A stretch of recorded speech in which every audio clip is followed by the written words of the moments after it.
घटना चक्र के प्रायोजक MDH मसाले, मसाले से MDH और Birla power solutions limited, a Yash Birla group company. Where there's Birla, there's power. Wonderful.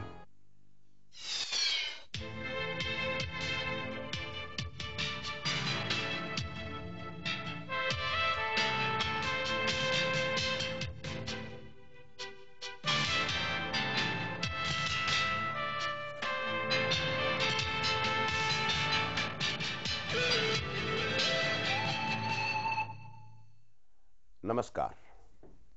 घटना चक्र डिफेंस इंडिया शो में आप सबका स्वागत है। आज इस शो में हम जिस विषय की बात करने जा रहे हैं वो विषय सेना का सूत्रधार ही नहीं बल्कि प्राण भी है, जिस पर सेना खड़ी है। वो है सेना का जवान, the soldier of the army. इसके ताने बाने में ही आज का घटना चक्र जो है डिफेंस इंडिया शो हम करेंगे कि किस तरह से 50 डिग्री माइनस और 50 डिग्री प्लस में सेना का जवान काम करता है। उसके सामने क्या बाधाएं हैं, उसके सामने क्या सुविधाएं हैं, उसके सामने मंत्रालय और ख़ास तौर से जो आर्मी का मुख्य कार्यालय है, दोनों के बीच की क्या दुविधा है, और अंतर्राष्ट्रीय मापदंडों के हिसाब से भारतीय सैनिक आज कहाँ खड़ा है। यानी कि जब मेरे सैनिक की बात करता हूँ तो मेरी मुराद ये है कि योद्धा, जो कि जिसको कि युद्ध में भेजने की बात लगातार की जाती है, युद्ध के लिए तत्पर रहने की बात की जाती है, युद्ध करता भी है, क्या वो वास्तव में अस्त्र शस्त्र के साथ अंतर्राष्ट्रीय मापदंडों के अनुसार योद्धा की ड्रेस, योद्धा की भूमिका, योद्धा का मनोबल, योद्धा का चरित्र, योद्धा का सामाजिक परिवेश उसके साथ है या नहीं है। हम इन सब मुद्दों की चर्चा करेंगे। बातचीत में हमारे साथ शामिल हैं, मैं आपका परिचय करा दूं, कर्नल अनिल शौरी साहब हैं जो कि रक्षा मंत्रालय में हैं, जनसंपर्क अधिकारी हैं रक्षा मंत्रालय के।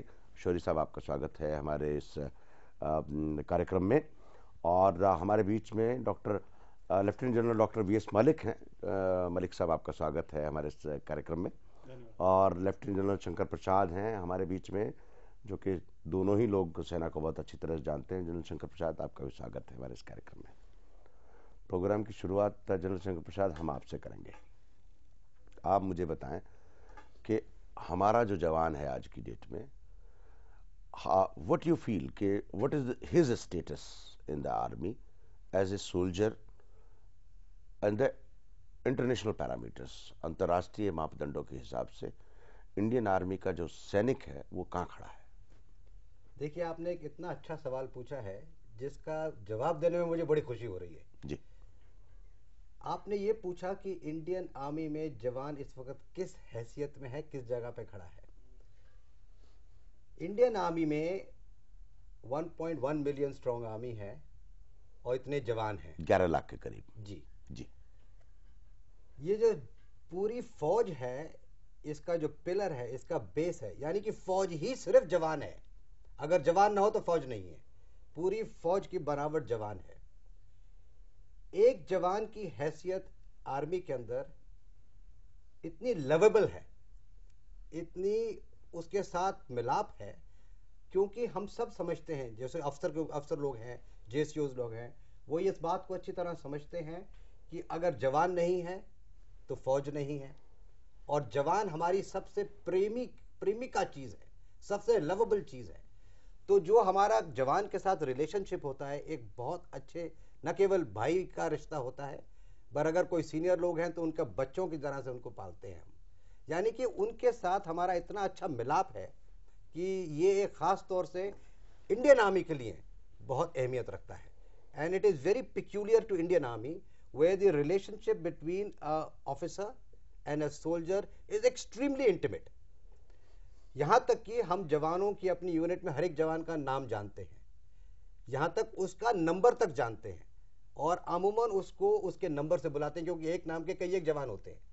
तो उसको बोलेंगे 35, तेरा क्या हाल है, और 35 के घर में कितने बच्चे हैं, उसके माँ बाप है कि नहीं है, वो छुट्टी कब गया था, उसको कोई बीवी की बीमारी है या उसके कोई बच्चों को तकलीफ है, ये सब उसके कंपनी कमांडर को और कमांडिंग ऑफिसर को पता होती है। तो हमारे लिए जवान एक बहुत खास चीज है और उसको हम बहुत अच्छी तरह प्यार से रखते हैं। एक तरफ तो ये बात हुई। दूसरी तरफ अब हमें लड़ाई लड़नी है, इस जवान के जरिए ही हमें आपने लड़ाई लड़नी आपने है। एक एंगल बताया, जी। डॉक्टर मलिक से पूछ लें, उसके बाद दूसरे एंगल पे भी आएंगे।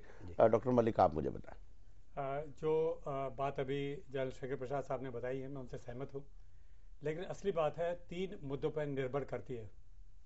पहली बात तो है कि जवान का लड़ाई में लड़ने के लिए जो साजो सामान है वो कैसा है, दूसरा है कि समाज में उसका सम्मान कितना है, और तीसरा है कि उसकी देखभाल कैसे की जा रही है। और अगर इन चीज़ों में मेल मिलाप नहीं है तो देखेंगे कि अंतर्राष्ट्रीय मापदंड पर सैनिक को परेशानी हो सकती है, उसके मनोबल पर असर पड़ सकता है। जहाँ तक देखा गया है कि जो सैनिकों का जो परंपरागत जो देखभाल करने वाली बात है, जिसका कि जिक्र अभी शंकर प्रसाद साहब ने किया, उसमें कोई कमी नहीं है। हमारी बड़ी अच्छी परंपरा रही है कि हम सैनिक को बिल्कुल बच्चों की तरह से माने, और इसीलिए एक कुटुंब की तरह से सब रहते हैं। लेकिन सिर्फ इसी बात से लड़ाई में विजय हो जाए, ऐसा मैं समझता हूँ हमेशा संभव नहीं होता। उसके लिए ज़रूरत है कि समाज में उसका सम्मान हो और उसके पास में लड़ाई का साजो सामान हो। जहाँ तक समाज में सम्मान का सवाल है, भारत में हमेशा से जब कभी भी संकट आया और भारतीय सेना, नौसेना और वायुसेना मोर्चे पे गई है, समाज का पूरा पूरा साथ मिला है, जो कि आपने कालीन के टाइम पे देखा होगा कि किस तरह से कि एक जोश आता है। लेकिन मुझे अफसोस के साथ कहना पड़ता है, ये जो जोश है ये दूध में उबाल की तरह से है। जब तक कारगिल युद्ध चल रहा है, जब तक कि वहाँ पर बातचीत चल रही है, सब टीवी पर देख रहे हैं, तब तक तो बड़ा जोश है, उसके ऊपर पिक्चर भी बन जाती है, उसके बड़े बड़े नाम है, बड़े बड़े नारे हो जाते हैं। लेकिन जैसे ही लड़ाई ख़त्म होती है, ऐसा लगता है कि उस बात को भुला सा दिया जाता है, उसका एकदम से असर पड़ता है लड़ाई के साजो सामान पर। अब कुछ चीज़ें ऐसी हैं जो कि राष्ट्रीय मापदंड के हिसाब से हमारे सैनिकों के पास में होनी चाहिए। हमारा जो सैनिक मुख्यालय है वो बहुत उसमें मेहनत करता है, केस बनाता है। शंकर प्रसाद खुद इन्फेंट्री के डायरेक्टर जनरल रह चुके हैं, लेकिन कुछ दिनों के बाद में वो चीज़ जो है फाइलों में खो जाती है। कुछ चीज़ें तो हैं जो कि सेना को मिली हैं। डॉक्टर मलिक, आपने बहुत बढ़िया एक्सप्लेन किया। फाइल की बात भी करेंगे, हरे कागज़ की, और मंत्रालय की बात भी करेंगे, वहाँ के क्लर्क की भी करेंगे, लेकिन आपने एक पक्ष बहुत बढ़िया रखा जनरल शंकर प्रसाद की वजह से। जरा शौरी साहब की बात सुने। शौरी साहब, आप मुझे बताएं।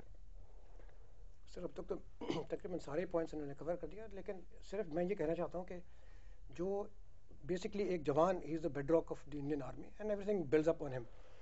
जो इंटीमेसी जनरल शंकर प्रसाद ने बिल्कुल सही की है, जो हमारा तालमेल, जो क्लोज कॉन्टैक्ट एक ऑफिसर और जेसीओ और जवान के नाते इंडियन आर्मी में है, वो शायद किसी आर्मी में नहीं है। क्योंकि मैंने 33 कंट्रीज़ के आर्मीज़ को बड़े क्लोज नज़र देखा है, और एक जवान खुद महसूस करता है जब वो जाता है कहीं अब्रॉड कि उसका हर चीज़ का तौर तरीका, discipline, self control, turn out और कॉन्फिडेंस एक आला दर्जे का है।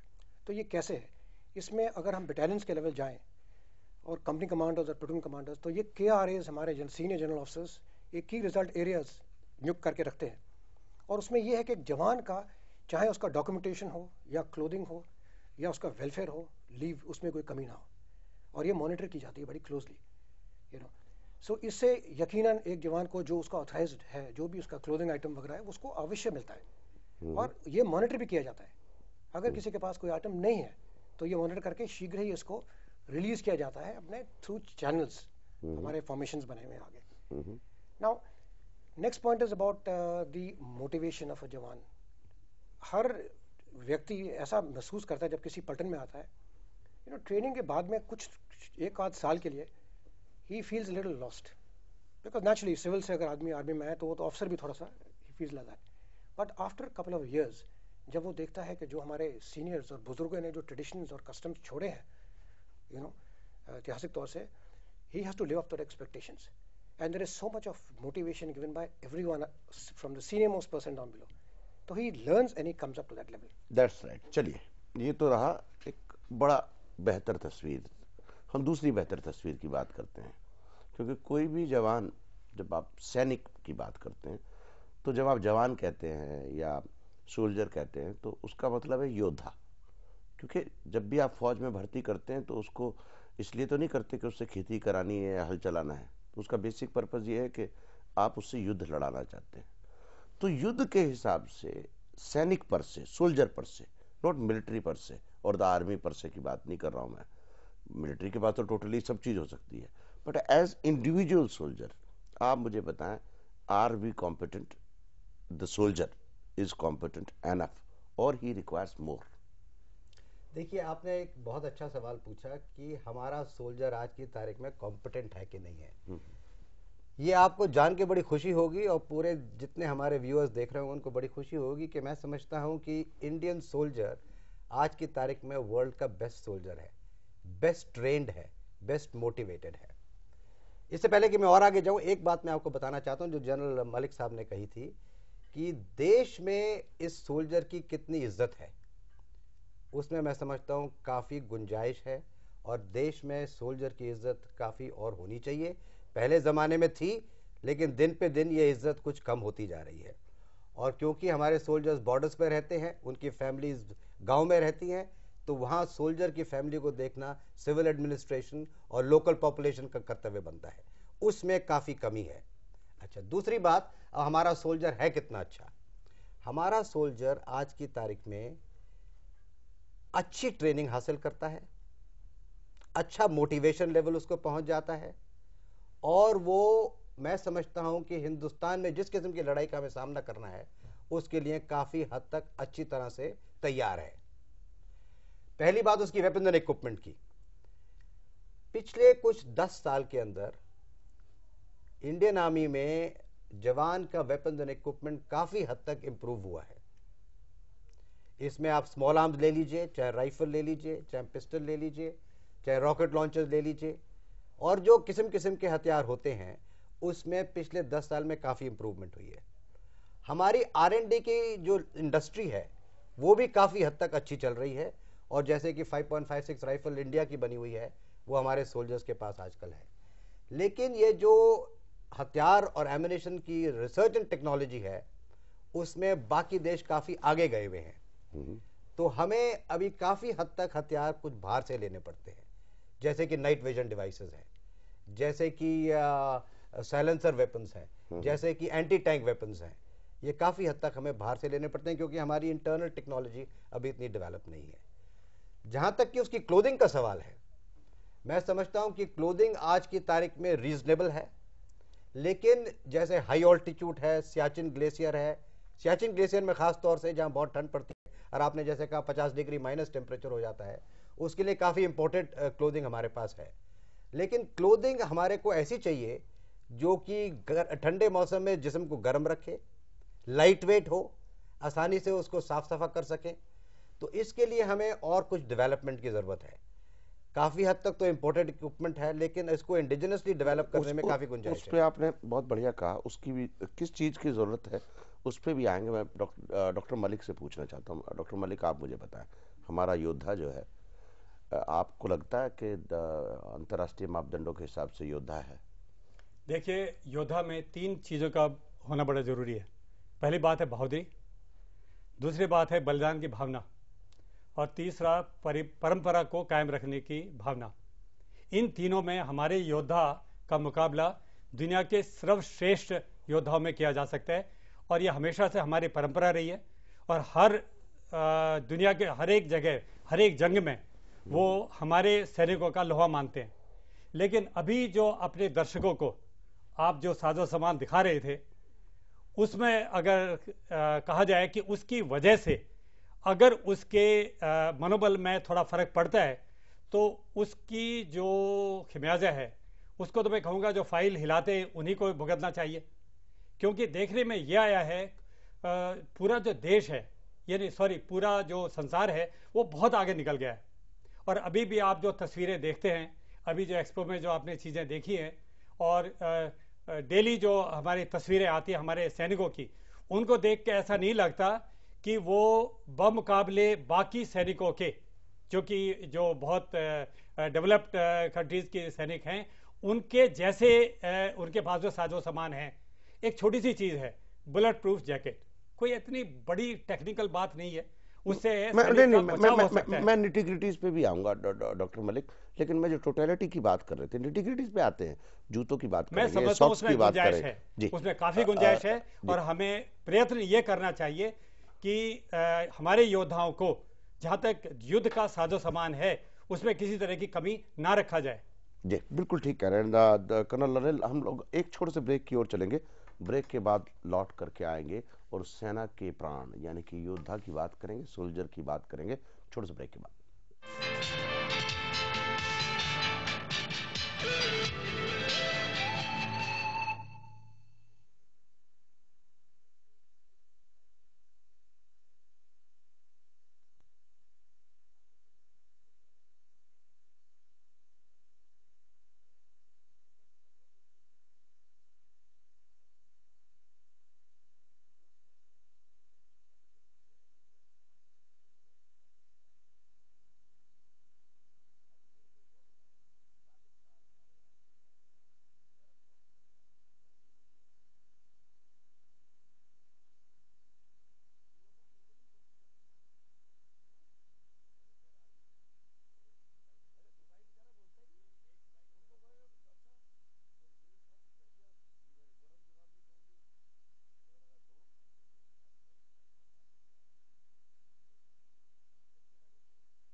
घटना चक्र डिफेंस इंडिया शो में आप सबका एक बार फिर से स्वागत है। हम लोग आज इस कार्यक्रम में बात कर रहे हैं सेना के प्राण यानी कि द सोल्जर, योद्धा की बात कर रहे हैं, सैनिक की बात कर रहे हैं कि सैनिक की क्या हालत है। और सैनिक के बारे में जब डिस्कशन हो रहा है तो हम लोग ये सिर्फ जानने की कोशिश कर रहे हैं कि योद्धा होने में जो चीज़ें सहायक हैं सोल्जर के लिए, सैनिक के लिए, क्या उन चीज़ों से परिपूर्ण है, परिपक्व है या नहीं। बातचीत में शामिल हैं लेफ्टिनेंट जनरल शंकर प्रसाद, डॉक्टर वीएस मलिक और कर्नल अनिल शौरी। शौरी साहब, ब्रेक पे जाने से पहले मैं ये बात जानना चाह रहा था कि जब जवान की इन चीज़ों की बात करते हैं तो क्या हम लोगों की सेना के अंदर कोई ऐसा मैकेनिज्म है जो इन चीज़ों की स्टडी करता हो कि हमारा जो योद्धा है वो इंटरनेशनली एट पार है या नहीं है, और क्या रिकमेंड करता है मिनिस्ट्री ऑफ डिफेंस को, मिनिस्ट्री ऑफ फाइनेंस को। there is all technicalities, just I want to know, is there any study or not? जी, there is definitely a study, और ये स्टडी पीरियोडिक है, ये it's not that it's a one time issue. हालांकि पहले जो हमारे पास इक्विपमेंट और क्लोथिंग थे काफ़ी सालों से, they were rather primitive, they were not up to the mark. But of late last 5-10 साल से इन लोगों ने काफ़ी ट्रायल्स किए हैं आईसी के, इंडिविजुअल कॉम्बैट किट्स वगैरह, और ऐसे डिज़ाइन करके अभी इशू भी कर दिए हैं।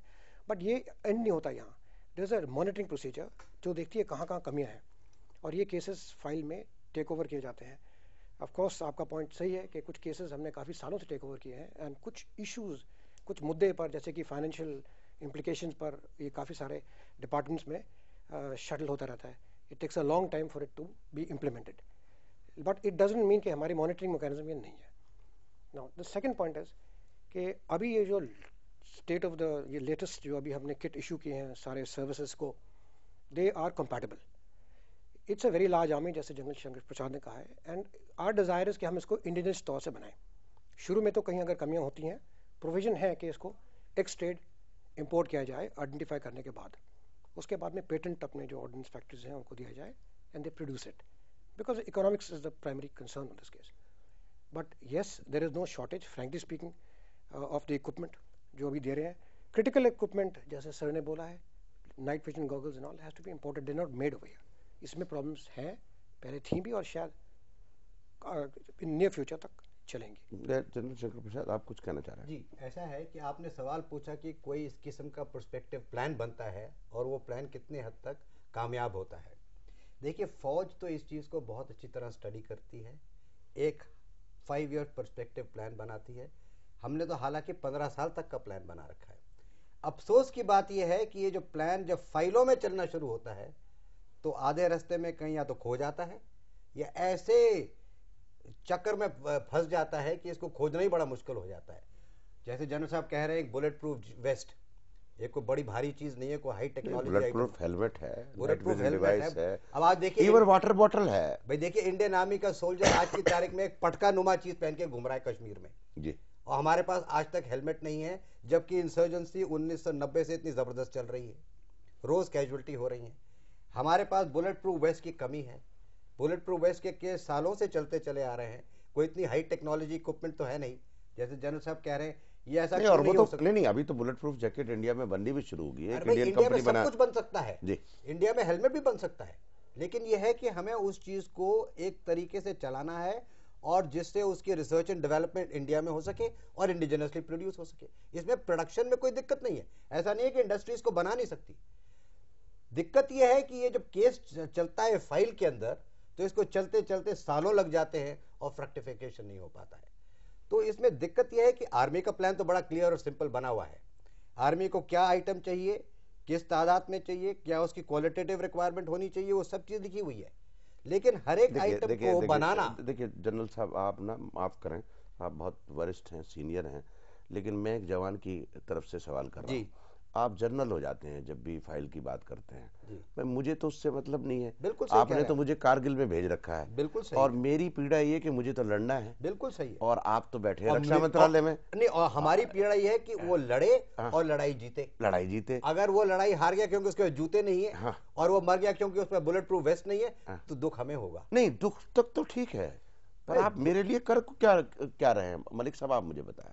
ये जो सवाल आपने कहा है, और मैं नहीं चाहता कि सवाल ऐसे मोड़ पे छूट जाए जिससे कि जो हमारे देखने वाले उनको शक हो।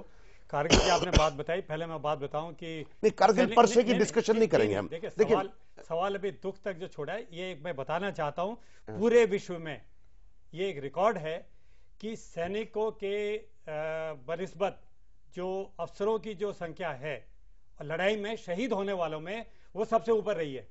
तो ये कहना कि उनको सिर्फ दुख होता है, दुख ही नहीं होता, वो बल्कि शहीद होते हैं। तो ये तो आपको दिमाग से मैं वो निकाल दूं कि सिर्फ सैनिक ही शहीद होते हैं, अफसर शहीद नहीं होते। तो दुख ही नहीं होता, वो साथ साथ उनका जो खमियाजा है उनको भी भुगतना पड़ता है कि बुलेट प्रूफ उनकी भी नहीं है तो अफसरों की भी नहीं है, और उनको भी उसी तरह से बलिदान देना पड़ता है, जो कि अनुपात में पूरे विश्व में ये रिकॉर्ड है इंडियन आर्मी का कि सबसे ज्यादा सैनिक अधिकारी मारे जाते हैं, जो किसी डिपार्टमेंट में भारत में या पूरे विश्व में ये जो अनुपात है ये किसी ने अभी तक बीट नहीं किया है।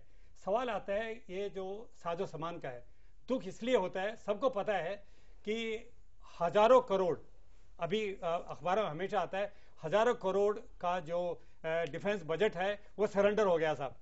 क्यों सरेंडर हुआ भाई? और मैं बड़ी अच्छी पहल मानता हूं सरकार की कि उन्होंने अभी 25,000 करोड़ का ऐसा बना दिया जो कि सरेंडर नहीं होगा। ये सवाल ये उठता है कि ये फाइलों में चीज क्यों खो जाती है। डॉक्टर मलिक, मेरी पीड़ा दूसरी है। हम फिर प्रशासनिक मुद्दे पे चले गए और हम फिर सेना से निकल के रक्षा मंत्रालय पहुंच जाते हैं हम 1 मिनट में। मैं चाह रहा हूं कि अपन सैनिक पे रहें। मैं जो जानने की कोशिश में हूं वो ये है कि जो सेना का प्रशासनिक विभाग है, जो उसको खर्चा मिलता है, उस खर्चे में से सैनिक के ऊपर कितना प्रतिशत खर्च होता है, खास तौर से उसको योद्धा बनाने के लिए, ये आप मुझे बताएं। ये आपने बड़ा अच्छा सवाल किया है। हमेशा प्रॉब्लम क्या रही है कि जब सैनिकों की तनख्वाह और उनकी पेंशन और जो आम जो एडमिनिस्ट्रेटिव खर्चे हैं उनको देने के बाद में मॉडर्नाइजेशन में बड़ा कम बचता है, और जब हर एक कोई चिल्लाने लगता है कि साहब 2.6% जो जीडीपी का है वो सेना के ऊपर खर्च किया जा सकता है और हो रहा है, वो 3% या उससे ऊपर नहीं जाना चाहिए, कोई ये नहीं देखता है कि जो असली जो पैसा है वो कितना बचता है जिससे कि मॉडर्नाइजेशन हो सके। तो पहली बात तो है कि जब भी बजट डिस्कस हो वो इस बात को देखें कि वो अनुपात जो कि सैनिकों के ऊपर खर्च होगा, जो कि उनको मॉडर्न इक्विपमेंट देने पर खर्च होगा वो कितना है, क्या वो बढ़ रहा है? अगर वो नहीं बढ़ेगा तो आप देखेंगे बाकी के खर्चे जो हैं पूरे डिफेंस बजट को खाते जाएंगे और ये जो बाकी खर्चे ये बढ़ते चले जाएंगे। तो पहली बात तो है ये देखने की। दूसरी बात है कि ये देखा जाए कि हमारे जो सैनिक हैं, जो विश्व में जो तरक्की हो रही है साजो सामान में, उसके अनुपात में कहाँ पर हैं। और सेना जो है, सेना मुख्यालय, आजकल मैं देख रहा हूँ कि बहुत विचार करने के बाद में वो अपने जो प्रोग्राम है, 5 ईयर प्लान है, वो सरकार को भेजती है। तो देखना यह है कि वो कितनी जल्दी उनके ऊपर अमल होता है। अगर उनके ऊपर जल्दी अमल होगा और सेना मुख्यालय की बातें मान ली जाएंगी, तब आप देखेंगे कि सैनिक जो कि फील्ड में है, जो कि लड़ाई लड़ने के लिए हमेशा तत्पर है, उसका जो हौसला है, हौसले के साथ साथ साजो सामान पूरा होगा और देखिए फिर मनोबल किस तरह से ऊपर बढ़ता है। एक मिनट कर्नल शौरी, मुझे ये बताएं कि अभी जो मिलिट्री का टोटल डायमेंशन है वो जवान से फोकस हो करके स्ट्रेटजीज पे चला गया, रणनीति पे। उसमें सैटेलाइट है, उसमें 21st सेंचुरी के मैकेनाइज्ड डिवाइसेस हैं, मॉडर्न इक्विपमेंट है। उस पूरे सिस्टम में मैं ये जानना चाहता हूँ, उस पूरी प्लानिंग के अंदर जवान को मॉडर्नाइज करने का कितना परसेंट रहता है? आप हॉक्स ले रहे हैं, आप सैटेलाइट ले रहे हैं, नाइट विजन डिवाइस ले रहे हैं, लेजर मॉनिटरिंग सिस्टम ले रहे हैं, सारा ले रहे हैं, लेकिन वो जो लड़ाई अंततः जो कब्जा करना है जिस योद्धा ने, वो कब्जे पे कितना प्रतिशत खर्च करते हैं उस योद्धा पे? ये आपने पहले भी जो प्रश्न पूछा था कि कितना हम क्वांटम वाइज कितना फाइनेंसेस भाई देखिए, मैं आपको बताऊं कि एक सेना में 65,000 करोड़ का बजट है, या हम बजट का 4,35,000 या 4,65,000 करोड़ का बजट आता है, उसका 25% या 30% हम लोग फौज पर खर्च करते हैं। मैं तो सिर्फ इतना जानना चाहता हूं कि 30% जो बजट है उसमें से 2% जवान पे खर्च होता। तनख्वाह को छोड़ दीजिए, उसके मॉडर्नाइजेशन पे। तनख्वाह के खर्चे को मैं खर्चा नहीं मानता, that you are paying for services. सही बात है। उसको योद्धा बनाने में कितना खर्च करते हैं? जी, इस प्रश्न का मेरा एक ही उत्तर है कि देखिए, जो आर्म फोर्सेस हमारे हैं, they are one homogenous, they are a very homogenous force. You know, we don't really say कि जवान अलग है, अफसर अलग है, टुकड़ी अलग है। It's a very close net family. चाहे अफसर भी तो योद्धा है, उसकी बात तो बाद में करूंगा। एंटिटी एक है। अब जो हम प्रोक्योरमेंट करते हैं फॉर द आर्मी और द नेवी और the air force, it is a holistic, जो हमने विचार कर रखे हैं और जो प्लान्स कर रहे हैं उसके मुताबिक आ रही हैं। डेफिनेटली इफ लेट्स से अगर आपके पास कोई जैसे कि कोई सर्वेलेंस डिवाइसेस आ रहे हैं या कोई ऐसे एक्सपेंसिव आइटम्स आ रहे हैं सैटेलाइट बेस्ड, तो उसका इंप्लीमेंटेशन नीचे ही होगा ना, तो ग्रास रूट लेवल में मॉनिटरिंग में सारे ऑफिसर्स आएंगे ना। एंड ऑब्वियसली जवानों को ट्रेनिंग करने के लिए, जैसा सर ने पहले बोला, we are training them to absorb the technology. It will take some time, क्योंकि ये technology is certainly state of the art और कुछ काफ़ी लेटेस्ट चीज़ें आ रही हैं। Now there is a 3,500 crore modernisation plan for the army itself. Tyagi ji, देखिए, इस सवाल का जवाब मेरे ख्याल से दर्शकों को दिखाना बहुत ज़रूरी है। आप सवाल ये पूछ रहे हैं कि जवान के ऊपर कितना परसेंटेज खर्च होता है। इसका जवाब ये है कि जवान के ऊपर एडिक्वेट परसेंटेज खर्च होता है। नहीं, मैं बताता हूँ जनरल साहब, मुझे माफ़ करें, मैं जवान की पीड़ा इसलिए व्यक्त कर रहा हूँ। भाई, मुझे आप तनख्वाह देते हैं जी, आप मुझे पेंशन देते हैं, मेरे को हॉस्पिटल देते हैं, वो तो आपकी ड्यूटी है जी। मुझे योद्धा बनाने के लिए क्या दे रहे हैं आप जी? आप मुझे सिर्फ एक शर्ट पैंट और वो भी जूता जिसमें गत्ता लगा हुआ है और एक कैप जो कि हवा में उड़ जाती है और एक बंदूक लेकर के भेज देते हैं। त्यागी जी, ये बात ठीक नहीं है। आप तो ऐसे कह रहे हैं कि आप जवानों की तरफ से बोल रहे हैं और मैं जवानों की तरफ से नहीं बोल रहा। नहीं, मैं ऐसा नहीं कह रहा हूँ। देखिए, इसमें बात बिल्कुल सफा से मालूम होनी चाहिए जी कि एक जवान के लिए हम काफी हद तक उसको योद्धा बनाने की कोशिश करते हैं और इसमें परसेंटेज एक्सपेंडिचर में इतने को खास कमी नहीं है। जहां तक कि उसकी वेपन एंड इक्विपमेंट, जैसे हथियार, मेन चीज एक योद्धा का हथियार होता है। हथियार का मतलब है उसकी राइफल जिससे वो फायर करेगा। दूसरा, उसको वो गॉगल्स नाइट विजन जो रात में देख सके। तीसरा, उसको वो इक्विपमेंट मिलना चाहिए जिससे वो दुश्मन को रोक सके और दुश्मन को देख सके रात को, यानी कि सर्वेलेंस इक्विपमेंट चाहिए। तीसरा, उसको रेडियो इक्विपमेंट चाहिए जिससे वो अपने साथियों के साथ बात कर सके और एक दूसरे की मदद कर सके। ये 4-5 आइटम्स जो होते हैं। सर, आजकल तो लैपटॉप भी चाहिए क्योंकि ज्योग्राफी इतनी हमें लैपटॉप जवान को नहीं देना है, हमें तो जवान को एक हथियार देना है जिससे उसको दुश्मन को एक गोली से एक जवान को दुश्मन को मारना है। और उस योद्धा को हमें सब चीजें देनी चाहिए, जैसे उसका हथियार, उसका प्रोटेक्टिव इक्विपमेंट, ये जो बुलेट प्रूफ जैकेट है, बुलेट प्रूफ हेलमेट है, अच्छे कपड़े होने चाहिए जो वो पहन सके रगेड हालत में, अच्छे बूट और सॉक्स होने चाहिए जो गर्म मौसम में और ठंडे मौसम में उसको सहूलियत दे सके, और उसको नाइट विजन इक्विपमेंट दे सके, उसको सर्वेलेंस इक्विपमेंट दे सके, उसको रेडियो इक्विपमेंट दे सके। ये सब चीज़ें मिला के एक योद्धा बनता है आजकल के ज़माने में। हमें अभी तक लैपटॉप की ज़रूरत नहीं है। लैपटॉप जो ऊपर वाले हेडक्वार्टर्स हैं उनको मिलना चाहिए, उनको मिल रहा होगा, वो लैपटॉप की बात मत करें। आपका मुद्दा इस वक्त है सोल्जर के लिए जी, और सोल्जर को सही बनाने के लिए उसको राशन, खाना पीना, ट्रेनिंग, मोटिवेशन, इक्विपमेंट, हथियार, नाइट विजन, ये सब चीज़ें मिलनी चाहिए। इसमें काफ़ी हद तक मिल रही हैं, लेकिन मैं ये साथ साथ ये भी कहूँगा कि हर एक चीज़ मॉडर्नाइज हो रही है दिन ब दिन। हर एक चीज़ में रिसर्च एंड टेक्नोलॉजी बढ़ रही है। हल्के हथियार बन रहे हैं जिनका रेट ऑफ फायर तेज़ है। हल्की बुलेट प्रूफ वेस्ट बन रही है। पहली बुलेट प्रूफ वेस्ट जो बनी थी वो 11.5 किलो की थी। आज जो बुलेट प्रूफ वेस्ट लोग इस्तेमाल कर रहे हैं वो 2.5 किलो की है। हमारे पास जो हथियार पहले थे उनके रेट ऑफ फायर मुश्किल से 50 से 100 राउंड पर फी मिनट था। आज की जो स्टेन गन बन रही है उसका रेट ऑफ फायर 800 राउंड पर मिनट है। तो हमें अपने योद्धा को 800 राउंड पर यूनिट वाली हथियार देना चाहिए। आज की तारीख में हमें हर एक किस्म का हथियार उसको देना चाहिए जिससे वो एक आदमी को मार सके, एक लाइट व्हीकल को मार सके, एक टैंक को मार सके, एक बंकर को गिरा सके। इसके लिए अलग अलग हथियार चाहिए। ये सब हथियार हमें उसको देने हैं। इसमें काफ़ी कमी है, काफ़ी हद तक मिल चुका है और ये ऑनगोइंग प्रोसेस है, लेकिन ये प्रोसेस स्लो है। अगर हमें अपने योद्धा को, आप ही का लफ्ज़ है, अपने योद्धा को वर्ल्ड योद्धा के साथ मिलाना है तो हमें आपके सेना में मैं नहीं कह रहा हूँ, आप ही की सेना में स्लोगन है वीर भोग्या वसुंधरा ना, राज राइफल का शायद ये स्लोगन है वीर भोग्या वसुंधरा, बड़ा बड़े अक्षरों में लिखा हुआ है।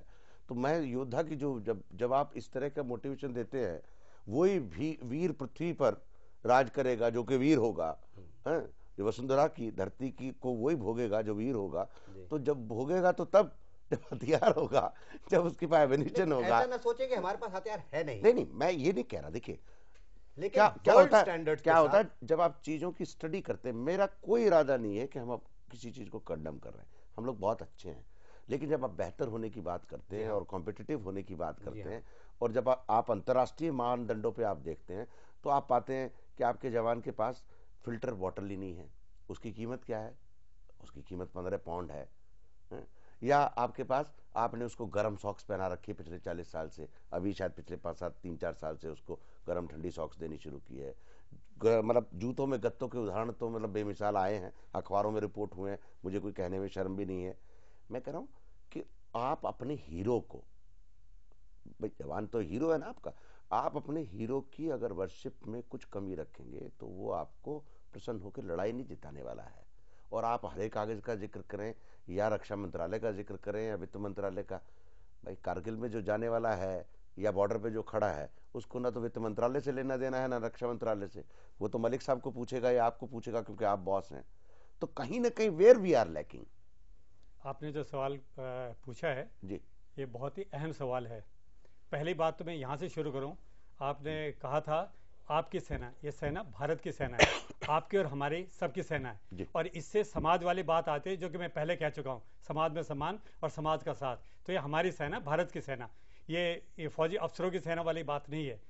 सवाल है जो साजो सामान का, और उसमें कि फाइल से उसका लेना देना नहीं है, उसको क्या मिल रहा है। ये बात अभी जनरल शंकर प्रसाद साहब ने कही है और मैं इसको दोहराता हूँ, थोड़ा तफसील से बताता हूँ। फ़र्क पड़ा है। एक चीज़ है रिवोल्यूशन इन मिलिट्री अफेयर्स, जो कि गल्फ वार 1 से इसके बारे में बातचीत शुरू हुई है और अभी जो लड़ाई हुई है उसमें और चर्चा ज़्यादा होना शुरू हो गया। यानी कि पहले जो ज़्यादातर सामान जो होता था, यानी डिफेंस का जो बजट था, वो टैंक, तोपें, हवाई जहाज, इन पर खर्चा होता था। आजकल उसमें फ़र्क पड़ गया। आजकल उन टैंकों के ऊपर जो साजो सामान लगता है जो कि उनको चतुर बनाता है, जिसको कि फोर्स मल्टीप्लायर कहते हैं, टैंक के ऊपर भी लगता है, गन के ऊपर भी लगता है, हवाई जहाज पे भी लगता है, शिप पे भी लगता है, उसमें काफ़ी खर्चा होना शुरू हो गया है। एक तो यूनिट कॉस्ट बढ़ गई है, एक फोर्स मल्टीप्लायर की कॉस्ट बढ़ गई है। उनके साथ साथ यानी कंधे से कंधा मिला के ये सैनिक लड़ सके तो उसका जो साजो सामान है वो भी बढ़ गया। पहले जो निजी संचार था उसकी आवश्यकता सैनिक को नहीं थी, वो सिर्फ प्लाटून लेवल पे ही सेट होता था। लेकिन अभी जो आपने देखा इराक में जो सैनिक हैं, जो इजराइल के सैनिक जिनका कि अभी आप दर्शकों को दिखा रहे थे, उनमें एक निजी संचार के साधन भी हैं, यानी कि साथ में हेलमेट है, साथ में कम्युनिकेशन भी है, उसका होना बड़ा जरूरी है, जिससे कि आप सैनिक जो हैं अपनी कार्रवाई को जोड़ सकें। तो इन चीज़ों का होना जरूरी है। तो इसके लिए अगर हम ये नहीं सोचेंगे कि प्लेटफॉर्म की कॉस्ट बढ़ रही है, फोर्स मल्टीप्लायर की कॉस्ट बढ़ी है और इसको साथ मिलाने के सैनिक के ऊपर खर्चा बढ़ाया जाना चाहिए, इस बात को अगर नहीं मानेंगे तो हम दुविधा में पड़ सकते हैं। सिर्फ मनोबल से, बहादुरी से और एक सैनिक को ये उम्मीद करना कि वो सिर्फ बहादुरी के सहारे ही हर एक लड़ाई जीत लेगा, ये शायद ठीक नहीं होगा। हालांकि बहादुरी में हमारे सैनिक कभी कम नहीं रहे, हमारे अधिकारी कभी कम नहीं रहे, लेकिन हमें वो साजो सामान जो कि इस अवस्था में 2004 में इस 21वीं सदी में मिलने चाहिए, वो उनको जल्दी से जल्दी देने चाहिए और इसमें कोई आनाकानी किसी भी तरीके से नहीं करनी चाहिए। जी, हम लोग मलिक साहब छोटे से ब्रेक की ओर चलेंगे और वीर भोग्य वसुंधरा उसके बारे में एक छोटे से ब्रेक के बाद बात करेंगे, ब्रेक के आने के बाद। धन्यवाद।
घटना चक्र में आप सबका एक बार फिर से स्वागत है। हम लोग चर्चा कर रहे हैं योद्धा की, सेना की योद्धा की इस डिफेंस इंडिया शो में और जानने की कोशिश कर रहे हैं कि अंतर्राष्ट्रीय मानदंडों पर हमारे देश का योद्धा, सेना का योद्धा कहां आकर के खड़ा है और किया क्या जाना चाहिए।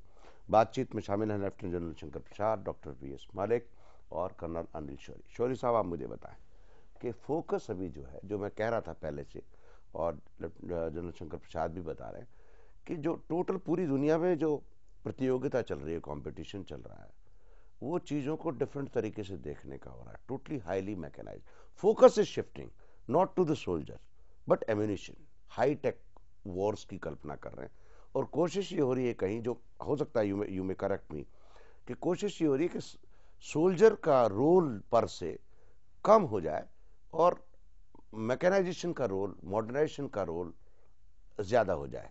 तो उसके हिसाब से are we influenced with the western impact and the western decision और नॉट?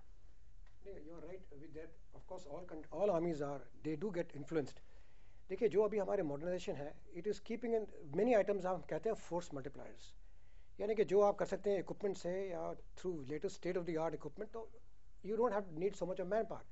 नहीं तो अगर आप मैन पावर, मान लो किसी चीज़ के लिए, आप पेट्रोलिंग के लिए आप 25 लोगों ट्रुप्स की ज़रूरत है, if you can get it done by even 2-3 people, depth surveillance enemy का एरिया का and all through satellite imageries, तो क्या हर्ज इसमें? Why not? And this definitely is our thrust. जैसे हम सर ने बताया, हमारा 5 year plan, 10-15 year plan modernisation चल रहा है, जारी है। उसमें भी प्रायोरिटीज़ दी गई हैं। प्रायोरिटी 1 में दी गई है इन्फेंट्री को, खास करके जो अभी आगे CI ग्रिड में या बॉर्डर में लगी हुई है। It's going on. कंकरेंटली हमारा है नाइट विजन डिवाइसेस और surveillance. It's a 3-dimensional surveillance और battlefield, target acquisition and surveillance जो हम कर रहे हैं, ये कॉन्करेंट लिस्ट में चल रहा है। Then is artillery, long range missiles, obviously. तो ये सारी फोर्स मल्टीप्लायर्स, इसमें क्या है कि we are able to get much more than what a soldier could get. जी।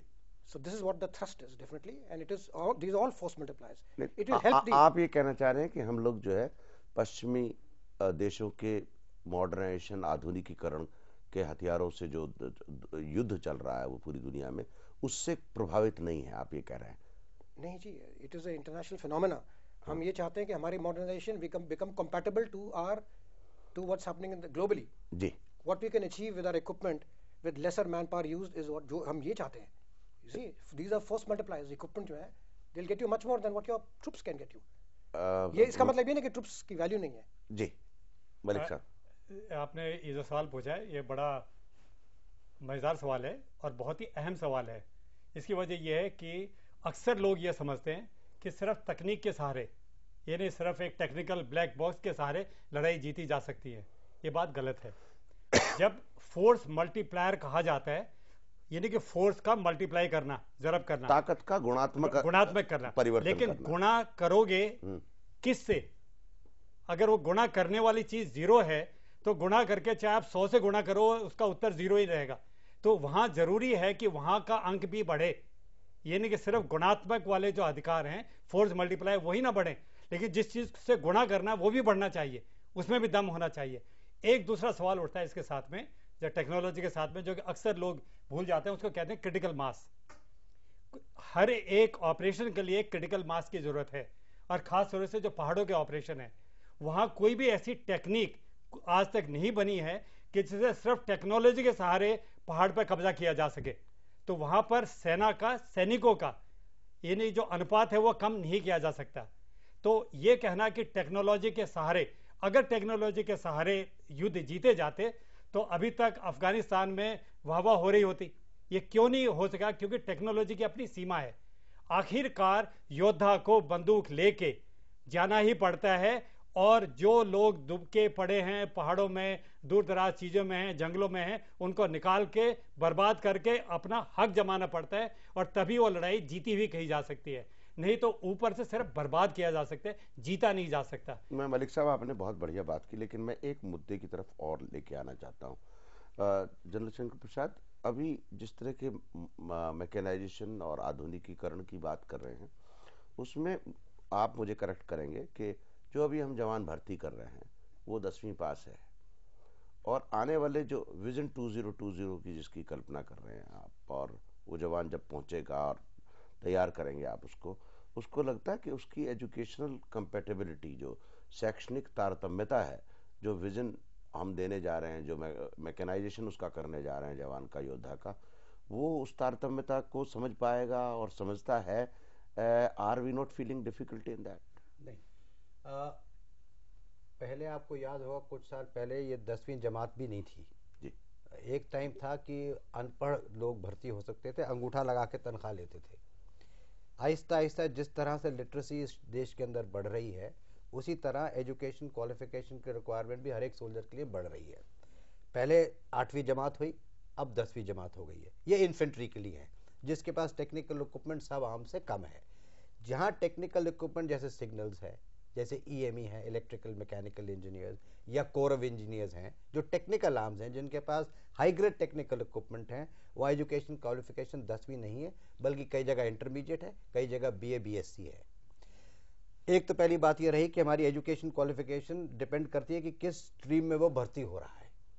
दूसरा, इन सर्विस हमारा ट्रेनिंग प्रोग्राम बड़ा अच्छा चलता है, और हर एक फील्ड में, चाहे कम्युनिकेशन का फील्ड हो, चाहे आर्मामेंट का फील्ड हो, चाहे रडार्स का फील्ड हो, उसमें हम अपनी इंटरनल एजुकेशन बहुत करते हैं।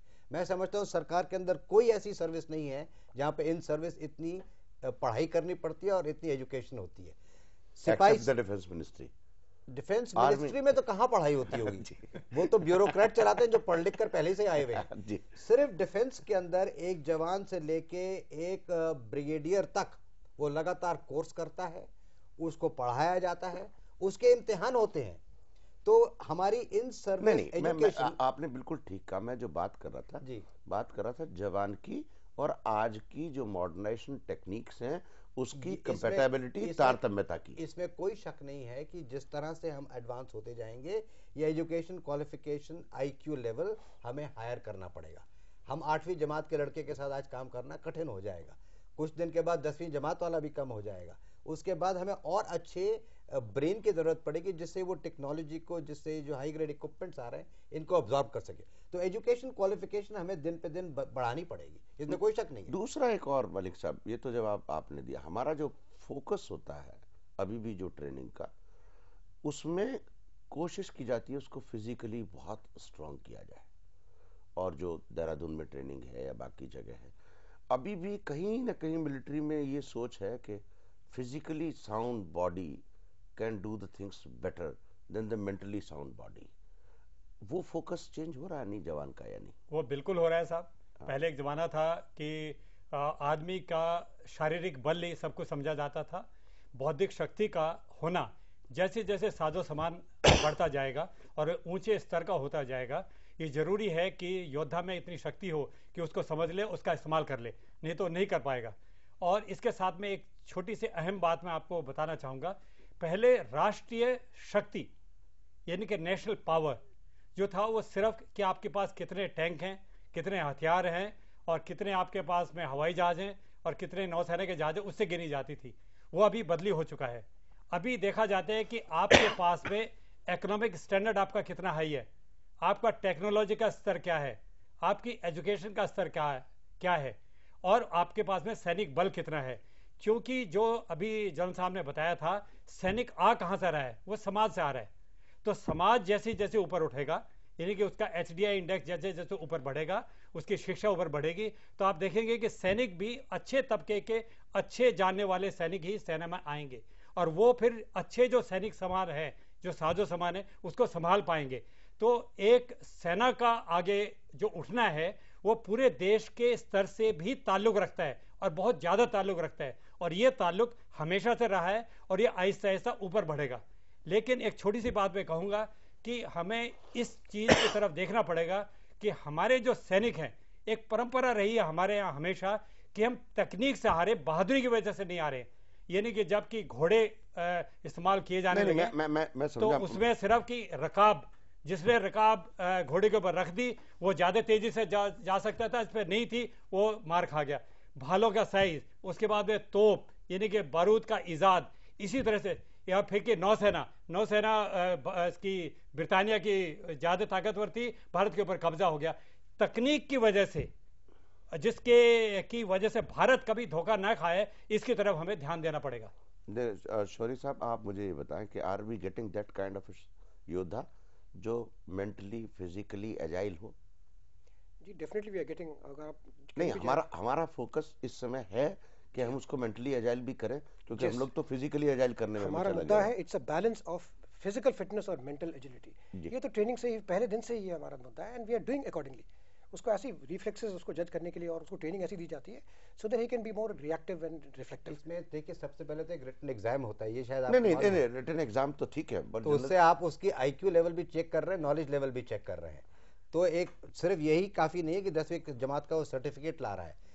भर्ती होने के लिए एक जवान को सबसे पहले रिटन एग्जाम पास करना पड़ेगा, उसके बाद फिजिकल स्टैंडर्ड पास करने पड़ेंगे, उसके बाद मेडिकल स्टैंडर्ड पास करने पड़ेंगे। तो तीनों चीज़ों को मिला के एक जवान आता है। जी, ये बहस अधूरी है अभी। इस बहस के बहुत आयाम हैं, काफ़ी पहलू इसके हैं, काफ़ी पहलू बचे हुए हैं। जनरल साहब, हम लोग अगले सप्ताह फिर इस बहस को जारी रखेंगे कि इस देश का योद्धा कैसा हो। और मलिक साहब, आपका बहुत बहुत शुक्रिया। शौरी साहब, आपका भी, जनरल साहब आपका भी बहुत बहुत। सरकार उसको कैसे सहयोग जी, अगले सप्ताह घटना चक्र डिफेंस इंडिया शो में ये बहस अधूरी है। इस देश का योद्धा कैसा हो, उसकी क्या आवश्यकताएं हैं, उसकी क्या कठिनाइयां हैं, उसका क्या सामाजिक परिवेश है, ये बहस चलेगी और ये बहस जारी रहेगी। अगले सप्ताह हम लोग घटना चक्र डिफेंस इंडिया शो में फिर मिलेंगे इसी विषय को लेकर के। तब तक के लिए धन्यवाद, नमस्कार, खुदाफिज।